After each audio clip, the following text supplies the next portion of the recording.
And we're going to broadcast. Here we go. Good deal. And we'll be going live at the top of the hour. So let me go ahead and cut everyone's cameras off and we'll kick this show off and get it going.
Welcome to the show, ladies and gentlemen. I am Jim Grant. Welcome to another exciting episode of Messages of Inspiration, Hope, and Support. This series is being brought to you by SpeakersPathway.com. The good guys at SpeakersPathway.com. Is it okay if I share my screen with you and show you a few things and give you the opportunity for some Friday freebies? Let me share my screen. We'll jump right over there and we'll be right back here. Okay. Here is Speakers Pathway Coalition. This is our webpage, speakerspathway.com. You can see we got TEDx training there, which I'll show you in a moment, complimentary gifts. Down here is where you can click on about seeing more about all of the speakers at the messages of inspiration, hope, and support. And Dandy Don, he offers a free speaking course. This is a little bit what we do. This is the Wild Bunch here.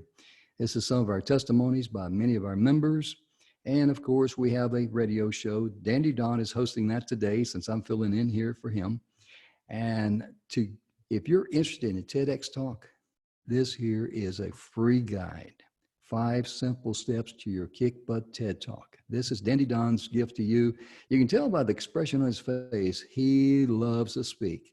In addition to that, how to grow your business through speaking. This course is for free. This is another course that Don created, and it's his gift from him to you. Our complimentary gifts I talked about here, all of our executive training directors, I'm not going to go through each one, but they offer free complimentary gifts, from videos to clarity in your minds. Dr. Sony Jackson talks about converting strangers to clients. Tamara Hunter, this is a great gift here. She's a cancer survivor, and she made a celebration journey for cancer sufferers and people that suffer from other life-threatening diseases. This is a journey to help them through the good times, the bad times, that sort of thing. Dustin Matthews, How to Get Out of Debt and Boost Your Active Income. Mr. Preston Martelli, he will actually audit your brand and also give you 90 action steps to take you to the next level. But most importantly, the messages of inspiration, hope, and support. These are where our individual presentations are, and you can click on any of our speakers. I clicked on page number 4, I think it was. We've got several pages there. Sherry Wynn. Sherry is a 2-time Olympian. She is also, as you can see here, a national championship basketball coach. She's one of our members of the Speakers Pathway Coalition. You can click on that and just get her presentation. I mentioned about our radio show, Your Future is Now. That's us right there. That's me, I should say. But all of our shows, you can click on any of them or all of them. You can see we've done quite a few there over the year. And please feel free to check those out because we've got a lot of great topics there. But most importantly, today we've got three lovely ladies that have got some fantastic messages for you. And we've had fun before the show. And our first speaker will be Vicki DeLucio. And let me cut on her video and welcome her to the show. Hi, how are you? Did you cut your camera on? Did I give you the request to cut the camera on? Yeah. Let me get that. Oh. Okay. Oh. I sent it again. Did you get it? Yeah. Here we are. Yeah. Okay. It was probably me because I tell people sometimes good help is hard to find. All right. Vicki, you're going to be talking to us today about how we both, speaking of you and your husband, you work from home. Yes. You homeschool your children. Mm-hmm. You have done that for 10 years and you have a wonderful, great marriage. And we do. Good. We were all wanting to hear that message. Let me cut off my microphone and cut off my camera, and the stage is yours. Okay, thank you so much. Well, who really knows what they are getting into when they sign up to get married? My husband and I did a pre-Cana light version. Pre-Cana is a Catholic consultation for couples, but I never was confirmed in the Catholic Church, and my husband was in the Army National Guard, so we opted to go with an Army chaplain. We met with the Army chaplain a few times before our wedding date, answered the questions about our goals satisfactorily, and we were on our way to our wedding day. August 30th, 2008, on a humid, hot day in Connecticut, my husband and I said our I do's in front of 270 family and friends and many, many mosquitoes. A nearby river seemed like a perfect overlook when we booked the venue, but we realized during our ceremony when mosquitoes were climbing up the chaplain's nose, it might have had its downsides too. Luckily, Chaplain Nutt's Army training came in handy and he paid no attention to the mosquito that took refuge on his nose and then in his nose. I might have forgotten some of the words I had to say as I was watching this unfold, but luckily my soon-to-be husband, Scott, would help me through it all, like he always has. A few boogery kisses later, I was sobbing happy tears and couldn't control myself. We were married.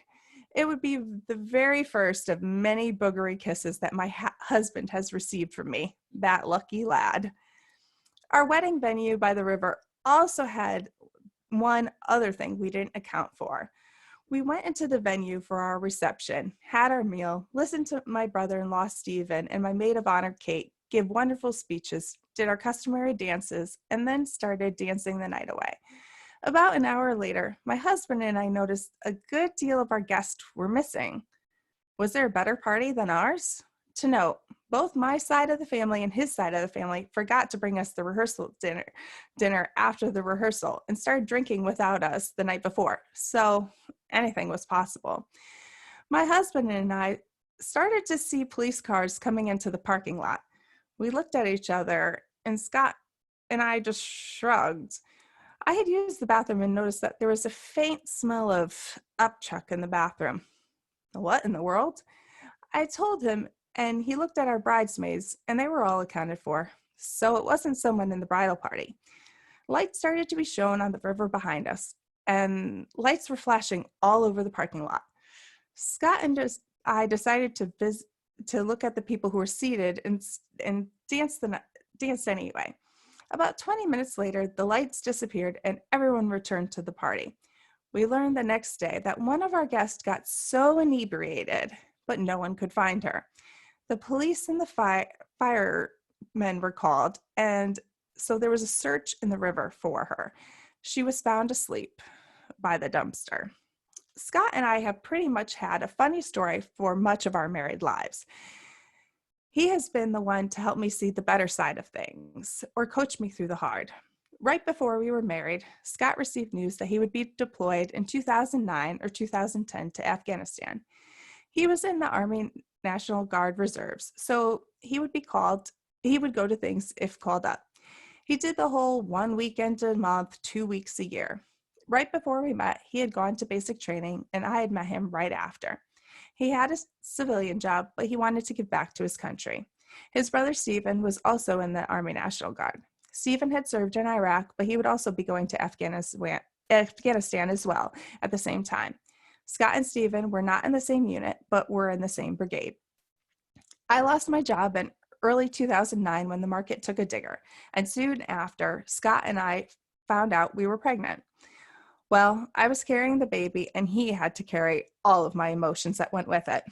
Pregnant mom and deploying husband and wife who has chronic anxiety makes for some craziness and a lot of boogers. At 8 weeks, I started having extremely heavy bleeding, and I went to my doctor. He said the baby was gone, and I just sobbed. And I hit a parked car in the parking lot. I was a complete mess, and my husband's helped me up and took the phone call from the person whose car I hit and explained the situation. I wasn't really satisfied with the doctor saying the baby was gone. Whether it was stubbornness or anger or just complete denial, I told Scott that I wanted a second opinion. Scott said okay, and we went to a different hospital.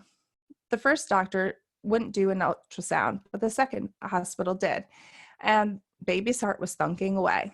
The day I switched doctors, I was so glad I did. At 20 weeks, we had an ultrasound and for the anatomy scan of our baby. We found out that we were having a boy, but that he also had markers for trisomy 13. What did we want to do?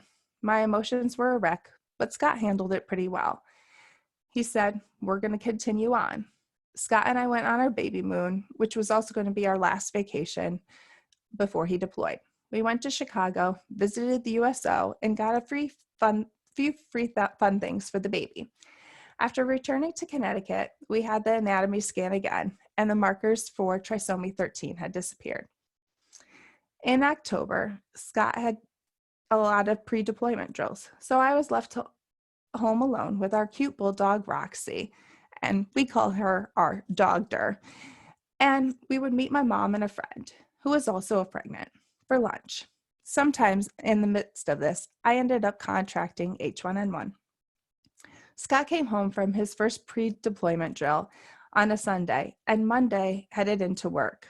I was sleeping at the time he left, so he thought I was just a pregnant lady and let me sleep.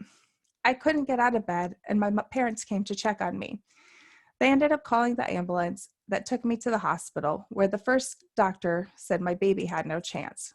I could barely breathe and was having a really hard time walking. I was put in an isolated room, and the nurses and the staff came in with what I thought were beekeeper suits. I was transferred into the maternity ward one day and then the ICU. I would later find out that I was one of 280 pregnant women in 2009 that had contracted H1N1. 56 of them had died. Scott would come to visit me every day. The doctor who saw me at intake would visit me as well and really, truly cared. And my new awesome obstetrician, Dr. Ree, came in morning and night to check on me as well. I was released from the hospital finally on Halloween of 2009. Those are things that test marriages. There were no boogery kisses there.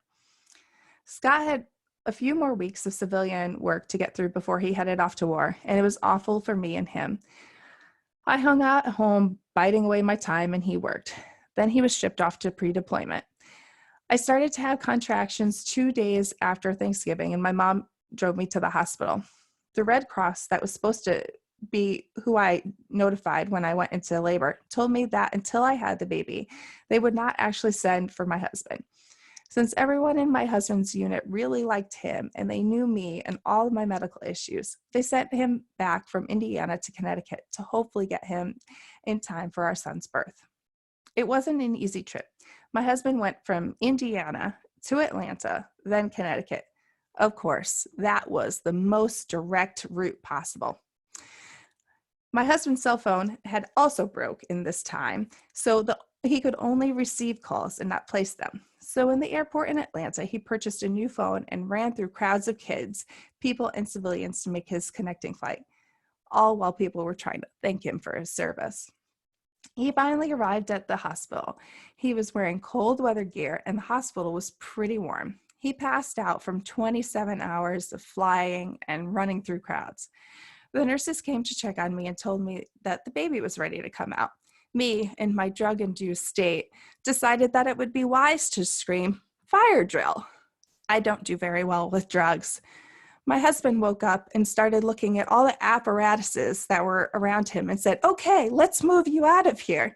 And the nurses were shuttling in and out, and he looked confused.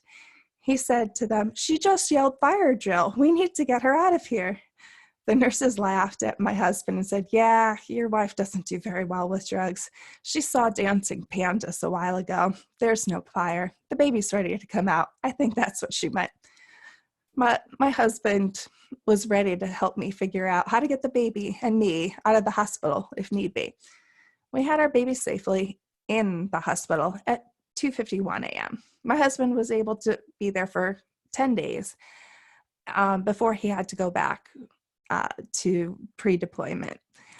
I had horrible postpartum depression. We were able to communicate using the BlackBerry cell phone while he was in Afghanistan. My son and I made it through weeks and months sending my husband care packages to my husband and my brother-in-law, who was also overseas. We did a few phone calls, but the connection was very spotty, mostly text messages.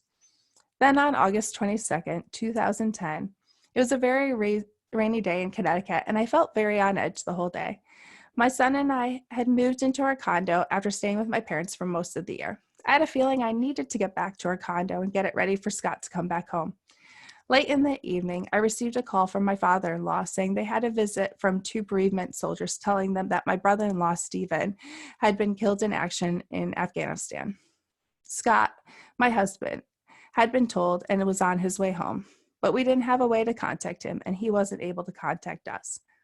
My father-in-law had already talked to my parents before calling me, just so my parents could come over if I needed it. I was in disbelief, honestly, just thinking about my husband, who was pretty much all alone. I had my parents, my son, and my in-laws. My husband had strangers. I found out later that my husband was not actually all alone, but there were people surrounding him at all times, making sure he was okay, which was very heartwarming. Other soldiers had been giving him their uniforms so he had clean clothes. They had given him different rucksack because his was full of ammo and he couldn't travel with this because he had been out on a mission. And people were making sure he had food, money, and calling cards. When Scott did arrive home later, he was gaunt. His skin had a grain tone, and he had lost a good deal of weight.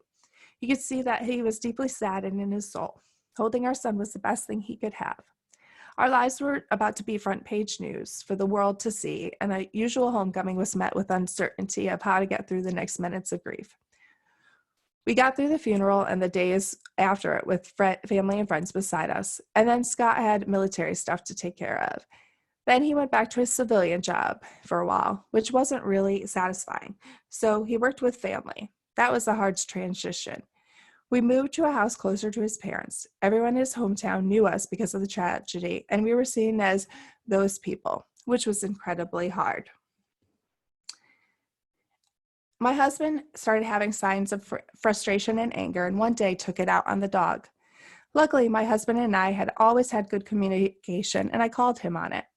I told Scott that he needed to go see someone about his frustration, and he went to the VA center and started therapy, which had amazing benefits for him and for us. He was able to heal and get the centering that he needed and the attention that he needed as well. Soon, Scott and I added 2 more kids to our family, pretty much back to back. In 2012, we added a girl. In 2013, we added a boy to our family and decided that was enough insanity for our lives. And all of this, Scott started his own business.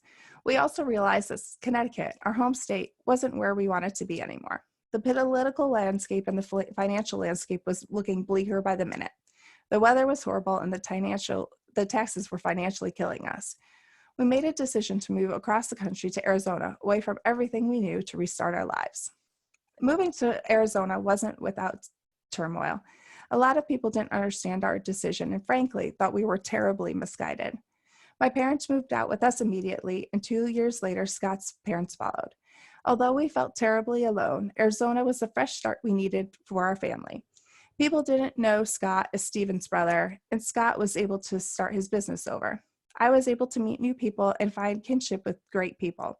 I started a mom blog. Scott started more web development, and we also started homeschooling with our kids. Our family started going back to church, and we ended up on a better trajectory than we were before. We were saving money and enjoying our new surroundings. I learned through all of this that our communication was absolutely the most important thing. Scott and I would take time to talk about our problems, and we weren't afraid to call each other out on misbehaviors.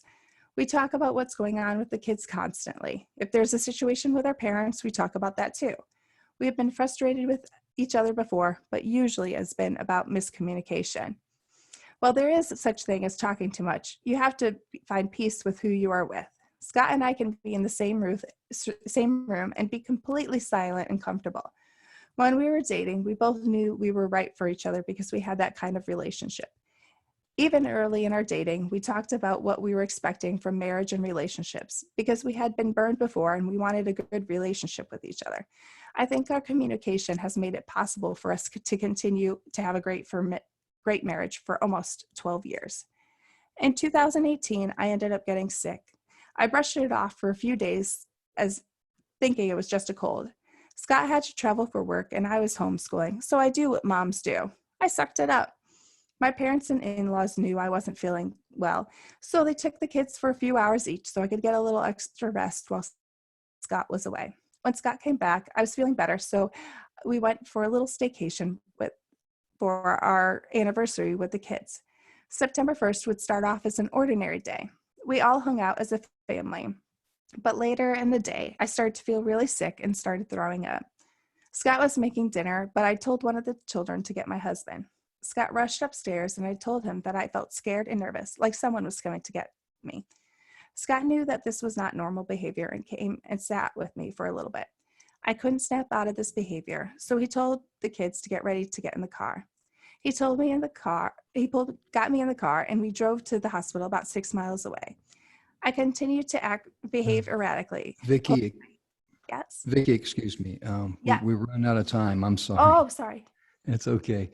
I'm so sorry to interrupt you. You got a No problem. tremendous story there, but we've run out of time, and I apologize. And That's fine. it's a tremendous story that you have there. A lot of people can relate to that. I got military in me and served a total of 31 years. Vietnam. My son served. He's still serving 22 years. He's a reservist, multiple trips to the sandbox. So Yeah. we have a lot in common. But anyway, before you go, would you be kind enough to share your website and your email with others so they can get in touch with you and hear more? Yeah, so sorry. I messed up on that. I thought I had enough time. So it's surpriseazmom.com and Vicki at surpriseazmom.com. So VICKI at surpriseazmom.com. I am so sorry. I ran out of time. I had like one paragraph left, but that's okay. I'm so sorry about that. That's okay. We're so glad you're here, and thank you so much for sharing your message. Appreciate it. Thank you. Have a great day. You too, and we'll see you a little later. Thank you. And our next young lady, let me be sure and turn her camera on and unmute her. And Vicki, I will. There she is. How you doing? Let me make you the spotlight there. There we go. Good. Violet Dietrich, welcome to the show. You're going to be talking to us about a very interesting subject. Having joy despite your circumstances. How to enjoy your life right now, exactly right where you are. I mean, that is really something that a lot of people need to hear. We all need to hear that from time to time, don't we? Definitely. Okay, let me shut off my video and mute my microphone, and the stage is yours. Thank you so much, Jim. First of all, I want to congratulate you for being here. It says a lot about you if you're taking the time out to be here to learn and grow with us. Kudos to you. But we can't ignore what has happened in the world due to this pandemic and the virus. And if you've lost loved ones during these times, truly my heart and my prayers go out to you. Most of us, or I'd venture to say all of us, have been affected in some way or another because of what's happened. Yet I am convinced that you can have joy despite circumstances. And that's what I'll be sharing with you today. Having joy despite circumstances, enjoying your life where you are. To that end, I'm going to share why I believe that even through challenges, you can have joy. And also, I'll talk about 4 different ways by which you can do so. Why do I believe that you can have joy despite circumstances? There are several reasons, but the main reason is because of my journey, how far I've come. A little more than 10 years ago, my husband came home earlier than expected from work. He found me laid out in our living room floor in the duplex that we were renting.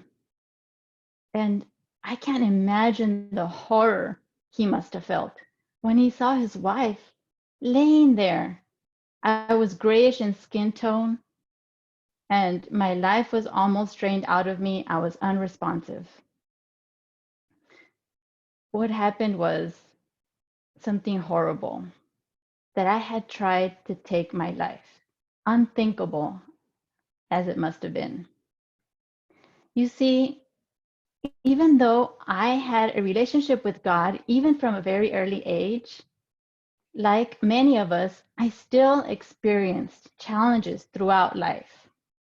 For me, some of those challenges were early childhood abuse, chronic health conditions, career disappointment, severe depression, and anxiety. The depression got worse and worse with time, that by this point, I felt my future was grim. I was hopeless. I felt abandoned by God and useless, like a total failure. I was tired of the pain of living, and in desperation, I prepared a toxic cocktail, determined to end my life. But thank God, my husband came home earlier than expected that day. He rushed me to the ER, and they saved me. Looking back, though, my life wasn't that bad. I had a roof over my head, a husband who took care of me, family that loved me. What happened is that I had magnified those negative things. I allowed them to overpower my mind, which brought me to that awful decision. But since then, I've had to practice what I call healthy happiness habits that have absolutely transformed my life. So much so that I haven't had to take prescription antidepressants in about 10 years. I wrote about my healthy happiness strategies in the chapter of the book that I wrote. And since then, I've found more and more ways. Through that journey is how I learned that you can be happy despite challenges. But how? Let me share some of those ways with you today. The first way is finding what brings you joy. Write down 20, 100, 1,000 things if you can. Start with a few each day. My examples are, the biggest ways that I find joy are knowing God loves me and gratitude. Knowing God loves me is so special to me, and I knew this in my head in the past, but God revealed it to me in a deeper way. When we were living in Florida, we were in our house, and it was hard for me to function still at this time because of the health issues. And I was lying on my couch trying to figure life out, trying to figure out what to do with myself. Okay, Honestly, I was trying to not have yet another pity party. But at that moment, God revealed to me that He loved me unconditionally and that His love was independent of my performance. Still to this day, it's hard to explain the absolute freedom that I felt at that moment. That no matter what I did or I didn't do, God loved me wholly and unconditionally. So freeing and reassuring. Like I said, gratitude is something else that brings me joy.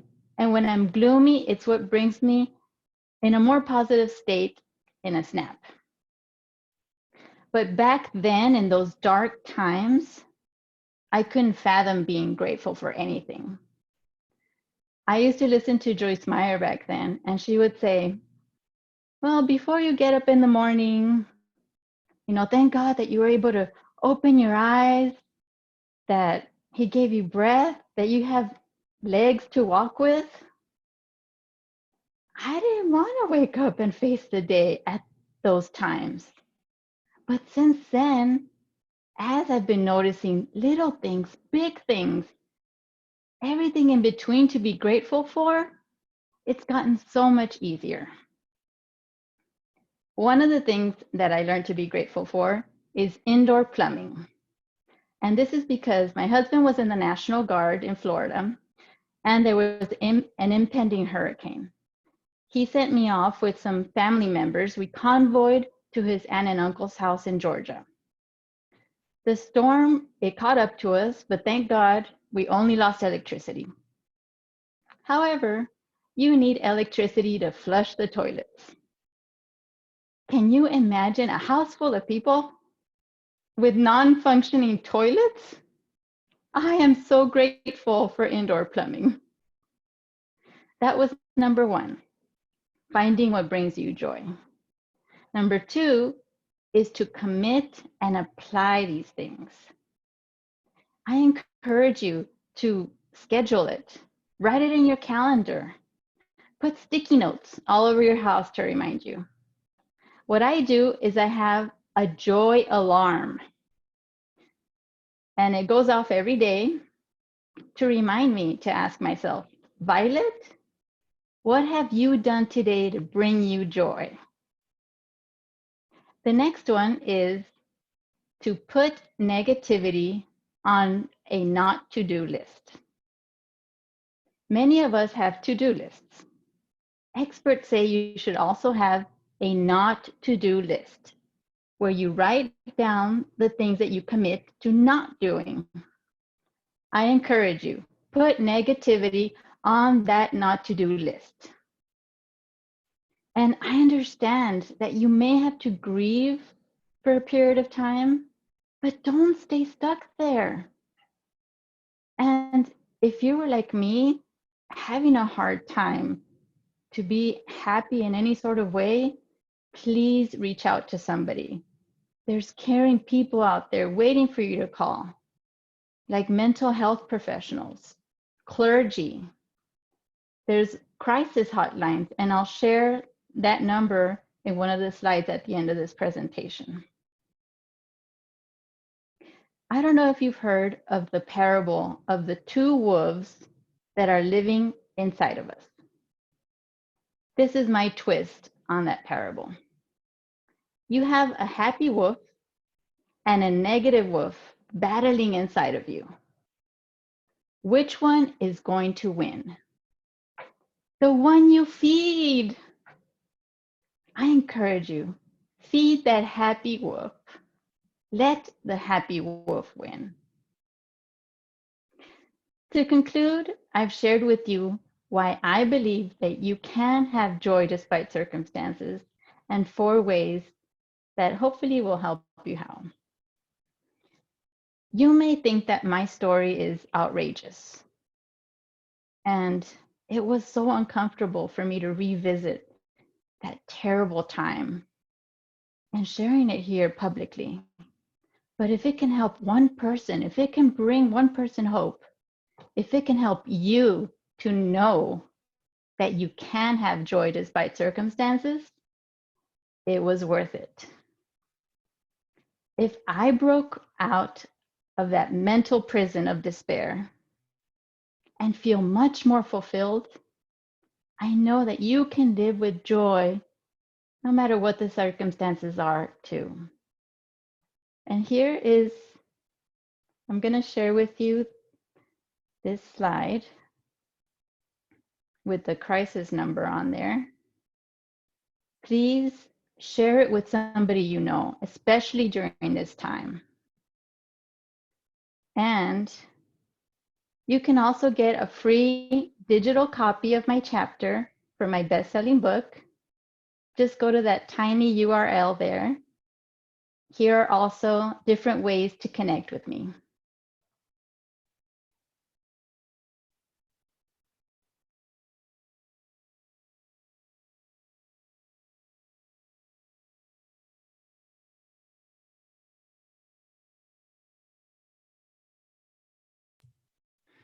Okay, wonderful. Could you stop sharing your screen, please? And so I can come back?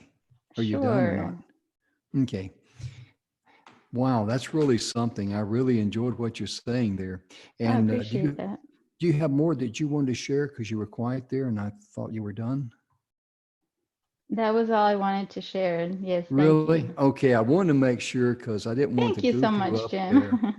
But you know, your message is so powerful. It was very short, very sweet, and extremely powerful because when you talk about what you've been through in your life, and one of the things that you mentioned there about appreciating indoor plumbing and all that, I know what it's like to live like an animal in the woods. I've been there many times, especially being in the military. But my point being, I ask people, can you imagine what it was like? I mean, why were we born in this day and time as opposed to 500 years ago? We're so blessed. Yeah, because you're Amazing. talking this before internet and cell phones. Wait a minute, I was alive before internet and cell phones too. I'm really showing my age now. But I mean, really, you think about 500 years ago, the things that we take for granted now did not That's right. even exist 500 years ago. Wow. And, you know, one of the things that keeps coming to my mind, and I've shared this before, so ladies and gentlemen, if you're hearing this again, please forgive me, but there might be one person out there who would need to hear this. When it comes to giving thanks, sometimes I've only done it a few times in my life when I go to bed at night, and maybe something might, in fact, one time I remember something was aggravating me, but a couple of times I go to bed there and I'm just laying there, tick tock, not sleepy. So I started just giving thanks for anything and everything that popped in my mind. Yeah. And I just went on and on and on. And two things will always happen on each one. Number one, you never run out of things to be thankful for. And number two, you never finish the prayer. you fall asleep. And it's a wonderful thing. And I like your attitude because, like I tell people, life is like a rose bush. Do you look at the roses or you prefer to look at the thorns? And yeah, I really appreciate what you said there in your message. But again, would you be so kind as to repeat your information, how people can get in touch with you, please? Sure. My email is abundantlifechristiancoaching@gmail.com, or on Facebook, it's Violet Dietrich, D as in dollar, E, T as in Tom, R-E. Good deal. Good deal. Because I know there's a lot of people that you can touch with your life story. And that's really why we're here in life. And that's to be able to, I tell people, you might like this, Violet. You look at your thumbprint. As you look at your thumbprint, you know no one else has ever had your thumbprint from the beginning of time to the end of time. So our real challenge in life is how can we reach out and leave our imprint on other people's lives and help them in their hour of need. That's our calling in life. It really is. And it's not about, you know, money or anything or possessions or anything like that, because that's all physical. It's ironic that some of the things we value as physical is something that we can buy and replace. But when it comes to heartbeat in your veins and breath in your lungs, it's pretty important and having good health. And I really appreciate your journey. And Violet, thank you so much for being with us today. And thank you for having me. Oh, our pleasure. I mean, we could just use a whole boatload of good speakers like you with your powerful message. We really could. And Appreciate that. thank you so much. And hang around if you got time. Listen to Vismaya. And let me go ahead and cut your camera off. I've got to do a little business here and do a little. There we go. And let me cut my spotlight on here for a few seconds.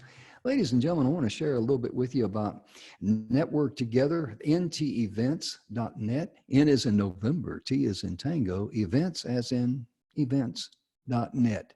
I'd like to share a little bit with you, if I may, on the screen here. This is their events calendar. You can see that this is for the month of April.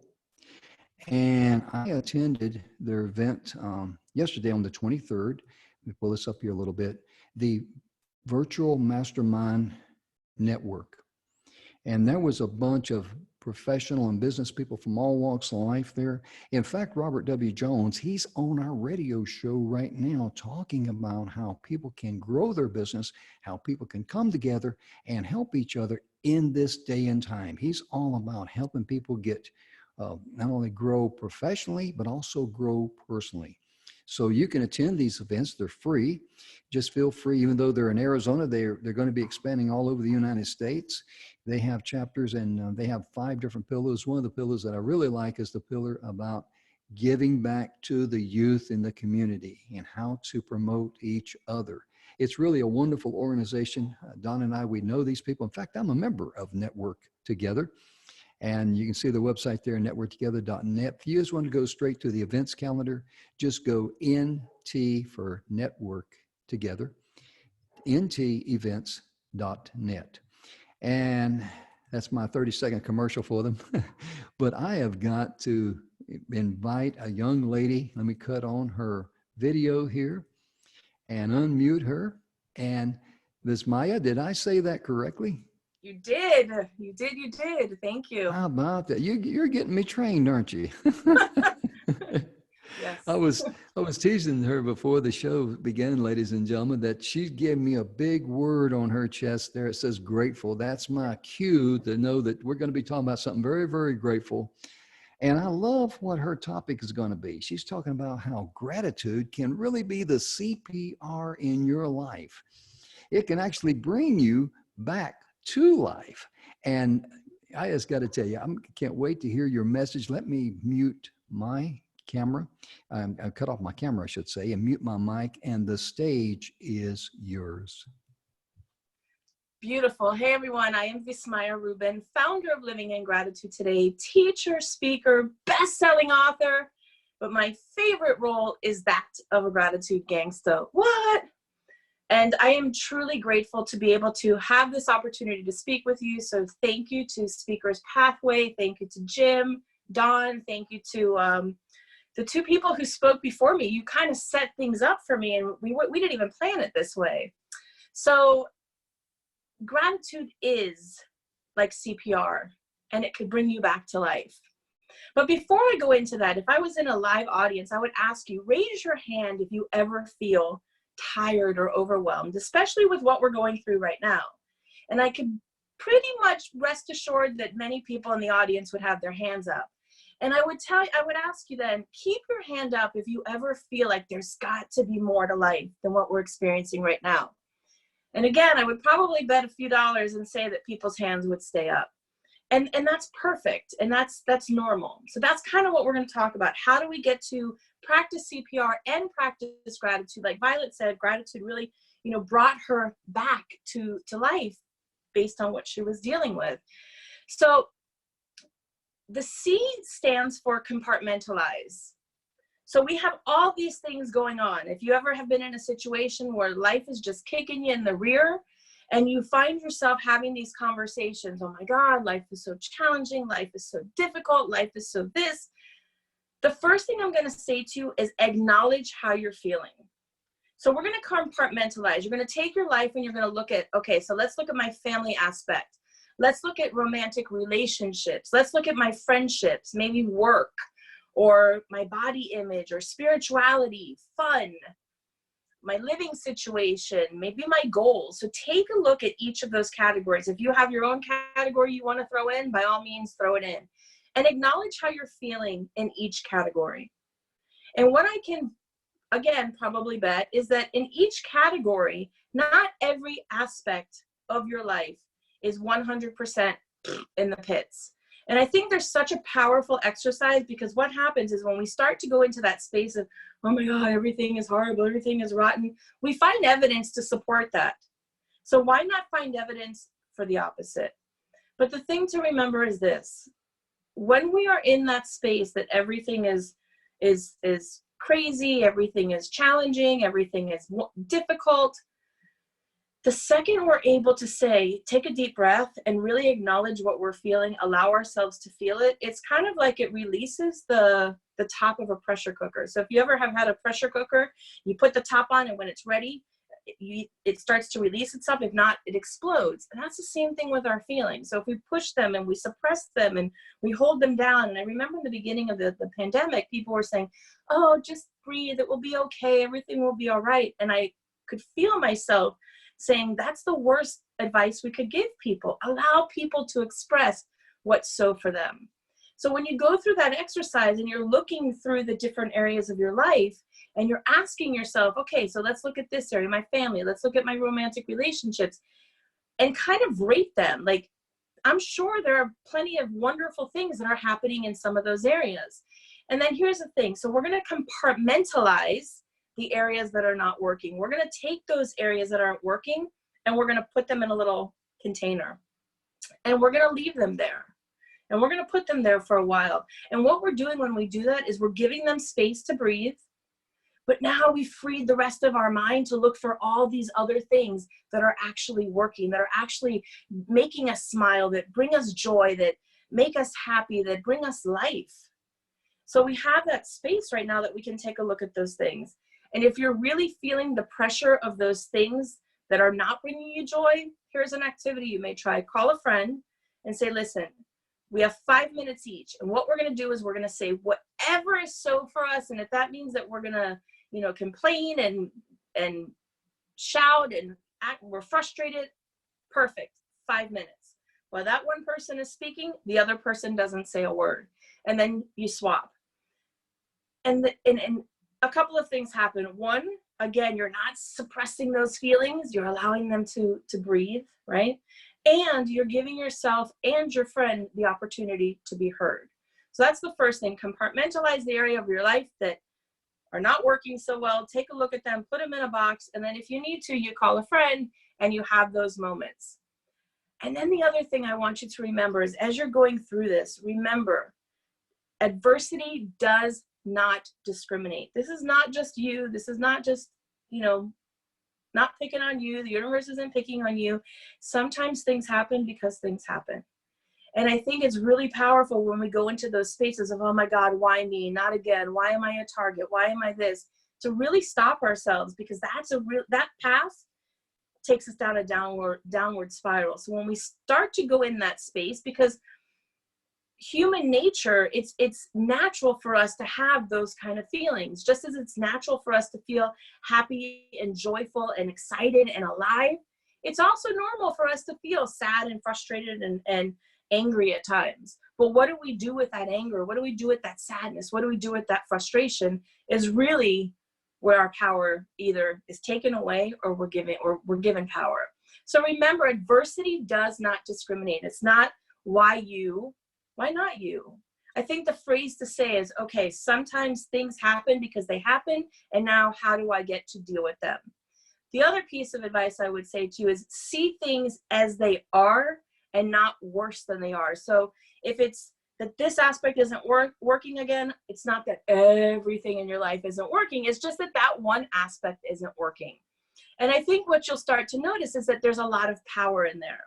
And it reminds me almost of the serenity prayer, which is, God grant me the serenity to accept the things I cannot change, courage to change the things I can, and wisdom to know the difference. And I think there's a lot of power in what you can start to ask yourself when you're looking at those areas that are not working and that you've compartmentalized. Ask yourself, what can I do about them now? What can I change right now? What do I have control over? and what do I not have control over? And I think that once you start to see that written down, and I would absolutely write it down, you start to come from a different space. You start to realize, okay, and I'll give you an example. Like, since we have been in quarantine, my exercise in the beginning was getting up and going to the refrigerator, getting up and eating a bag of potato chips.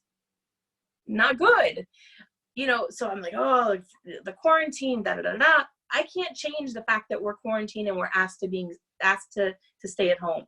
What I can change is not eating the potato chips. What I can change is getting up and moving around. So now I've challenged myself every day for 30 days, and today is day 14, 10,000 steps a day. And I use my pedometer, and it's a celebration at the end of the day when the 10,000 steps hit. Apple iPhone gives me confetti and the whole works. So I get to celebrate. So what can I control and what do I have no control over? So as you start to look at that, you're going to start to experience a lot more freedom. And I think that that's a powerful activity that we can all do. Excuse me. What does the P stand for? The P stands for pause. And if you've ever read Stephen Covey's, I used to teach the 7 Habits of Highly Effective Teens to my students. And there's a part that says push the pause button. And the pause button is right here in the middle of your forehead, in case you didn't know. So go ahead with me, push the pause button. And this is a really powerful action. And it sounds a little and feels a little ridiculous that we're going to stop, you know, when we're in that space. All of a sudden you go like this. People may look at you like you're a little crazy, and that's okay. But it really is, it's giving you an action step to take. And when you push that pause button, you're going to take some deep breaths. Literally go inhale, hold your breath for a few seconds, and slowly exhale. And you want to do this a few times, because as you take that breath, what you're doing is you're bringing that focus back to your conscious mind and not to all those other things that are in the background playing.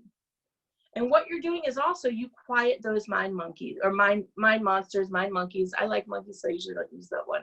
Quiet the mind monsters. And the way you do that, again, is by taking those deep breaths and by asking yourself, are these thoughts helping me or are they hindering me? And really get clear on that. And I like what Violet said about a not to do list. What I would say is also have a list of things. Okay, so if I'm worried right now because we're in a pandemic and I'm not going to work about paying my rent, if the rent isn't due for 5 more days, put that on a list for 5 more days. Give yourself permission to not stress and freak out for the next 5 days. And then on that day, you pick it back up and you worry about it again if you need to. So again, we're taking deep breaths when we push that pause button. We're quieting those mind monkeys, monsters, and we're asking ourselves, are these thoughts helping me or are they hindering me? And then the one that I love to do always when I start to feel that anxiety coming on or I can't quiet the mind monsters, I go for a walk or I exercise or I do something like that. I have explored my community. I have, taken walks more than I've ever have in this around my neighborhood, which has been really cool. There's been these owls that I've paid attention to or I've noticed that have been really cool. And the other thing you want to do is you want to start, when you're in that pause space, start to pay attention to your language. Are you using words like, I always do this and make a mistake, or I never do this, or life doesn't work for me, it never happens, and nothing I want ever comes through? Start to pay attention to those words and start to swap them out. Instead of, I never get what I want. When I'm doing this, it doesn't maybe happen the way I want it to happen. Sometimes, not always, sometimes. And start to pay attention to your language and start to pay attention to the things that you're saying as well as the things that you're doing, right? And remember that these times, these challenging times are temporary. If you're experiencing sadness, experience that sadness right now and realize that this is temporary and it will pass. And give yourself permission. If you're feeling sadness, allow yourself to feel the sadness. Allow yourself to feel what's there for you and then say, okay, now I need to do something else. Now I get to move on. And I think there's power, again, and it allows you so that that pressure cooker doesn't start to explode because you're pushing everything down. So pause, give yourself permission, again, to breathe, to feel what you're feeling if you need to for another few moments, and then to just say, okay, this too shall pass. The universe has my back. I'm going to be okay. This isn't just picking on me. This happens to other people, right? And then the last part is reflect. And this is so powerful. And when you're reflecting, what you're doing is you're telling your brain to start to look for those moments that make you smile, that make you feel good, that are juicy, that are delicious, that make life really worth living. And the way you do this is you pull out your phone, right? I saw that Violet does her moments of joy. Pull out your phone and set that alarm to go off every 3 to 4 hours. And when that alarm goes off, what I want you to do is, again, this is where you do the pause part. You stop, you pause, and you reflect. Who or what made a difference for me? These are what I call my gratitude wins. Who or what made a difference for me? What did I do for myself or somebody else? When we talk about gratitude often, excuse me, we think about gratitude in terms of what happened for me, who did something for me. But start to pay attention to the little things that you did for yourself or the little things that you do for somebody else. Like at the end of the day, when I see those 10,000 steps on my pedometer, I celebrate. That doesn't mean I'm happy and joyful every second of the day, but those moments are joyful moments that I get to celebrate. I did it no matter what, whether it was raining outside or if it was, 300 degrees because I live in South Florida, whatever the scenario is, I made it happen. And sometimes that means I'm standing in my living room at 10:59 and I'm stepping until I get the last steps in. So celebrate. What did I do for myself or somebody else? Did I learn something new? And I think this is so powerful during this time of quarantine, when we have this time to kind of be quiet, when the world is kind of quiet. We have this opportunity to try something new. There's, you're listening to podcasts or reading a book or going online and finding a skill that you wanted to learn. There's people all over the world teaching things, virtual field trips you can take with your kids, all of these great, wonderful things that you may not have had the opportunity to do before, and now you have time perhaps to fit them in. So did I do something new? Did I do something nice for somebody? And then what made me smile or laugh till my sides hurt? And I think this is also really important. What made you smile today? What makes you feel good on the inside, that juiciness, right? And we start to force our brain or retrain, let me say it this way, retrain our brain to look for those moments that bring us joy. Nobody wakes up and says, I want to feel more grateful today. That's not what happens. People will wake up and say, I want to feel happier. I want to feel more excited. I want to feel more alive. I want to be more productive. And that's what happens when you practice gratitude. Research shows that people who practice gratitude are 27% happier than people who don't practice gratitude or are on that neutral level. They're 27% happier than people who are either sad or neutral. So if you want to amp up that level of happiness, look for those things that happen to you today. Look for 3 unique things that happen today that you can call your gratitude wins, that make you feel good, right? Grateful people are more productive. When you're feeling good, you're more productive. You have greater relationships with the people around you. And right now in particular, when we're on lockdown and we're home with our whole family, it could be very easy to find the things that we don't love about each other, but it's also just as important, right? Let me rephrase that. As easy as it is to find the things that we don't like about people, it's just as important to find what we love about that person. So every day, find something that your kids did really well, like really focus in. You may have to try really hard, but do the work, focus in, say, what did my kids do really well today? What did my spouse do really well today? Even if you're not feeling it, focus in, hone in on those things that person did really well so that you have something to write down at the end of the day on your gratitude chart. And then tell that person, hey, I really like the way you did that today. Thank you so much for making my life a little bit easier, whatever the scenario is. So again, compartmentalize the stuff that's not working.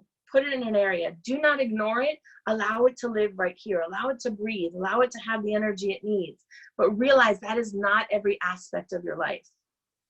And then whenever those moments are happening that you just are like, give yourself permission to pause. So once those are compartmentalized, right? Our alarms are going to go off every 3 to 4 hours. When that alarm goes off, you're going to pause and take a few deep breaths. quiet those mind monsters. If the thoughts are still coming, say to yourself again, are these thoughts helping me or hindering me? And then reflect on your gratitude wins. Who or what made a difference for me? What did I do for myself? And did I do anything new? Did I learn something new today? And then what made me smile or laugh till my sides hurt? And I can promise you that if you start to practice this habit, regardless of what life circumstances you're in right now, the more you practice, the more you're training your brain to look for those moments that bring you joy. The more you're able to start to see the things in the middle of the mess, in the middle of whatever is going on, you're able to see those moments of gratitude. You're able to see your gratitude wins. It's almost like they pop out at you. And that's the coolest part, right? You could experience sadness. I remember when my aunt was dying and it was awful. The most beautiful thing for me was she asked me to help her with her bedpan. And she could have asked anybody else, but she asked me. And what I realized in that moment was that she loves me and she trusts me and she wanted me to help her. And I remember getting in my car and it was like a 45-minute drive home. And I'm like, oh my God, like she just gave me the biggest gift of my life. And we were in the middle of sadness. We knew she was going. This was the end of her life. But still in the middle of the sadness, you can find these moments of gratitude. You just have to start to practice. So again, compartmentalize, pause, reflect. And I am Vismaya Rubin, your favorite gratitude gangster. What? Oh my goodness, I just really got carried away listening to you because you were just hitting the nail on the head over and over again. We're almost out of time. We got about 30 seconds left. But you know what, ladies and gentlemen? That message you were given on gratitude, my goodness gracious, is that was just tremendous. You had me going. I was just sitting here just looking at you. I forgot all about the time, but that's okay. Fortunately, we finished just enough in time. And let me cut on Violet's camera too and give her a chance to say hello and goodbye and all those good things. Violet, are you there? Yes, please do. Please do. Please do. You can find me at livingingratitudetoday.com, and I put out a gratitude calendar every month. So it's a free gratitude calendar. It changes every month. Or you can text the word grateful, GRATEFUL, to 64600. Good deal. Good deal. Well, Violet's back, and I just want to give Violet a chance to just say, give everybody a chance to wave by because we're out of time. Thank you so very much, ladies, for being here. You made my day. I lost all track of time of being grateful, so that's a good thing. But thank you so much. And ladies and gentlemen, do share this with others at speakerspathway.com. Go to Messages of Inspiration, Hope, and Support, and be sure and share all of your favorite speakers and presentators with others. I'm Jim Grant. We'll see you on Monday. Have a nice weekend. Bye-bye.